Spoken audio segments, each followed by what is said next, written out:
কলকাতা থেকে খুব দূরে নয়, একেবারে কাছে, কলকাতা বা শিয়ালদা থেকে এই যে আমরা চলে এসেছি হালিশহর স্টেশন।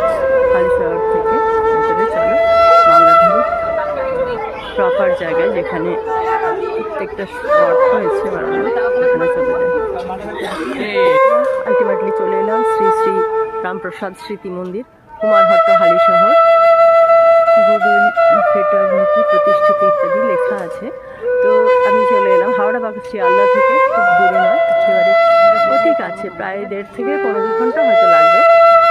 তো খুব ভালো লাগছে, ভীষণ ভালো অনুভূতি। বন্ধু সকলকে আহ্বান জানাই।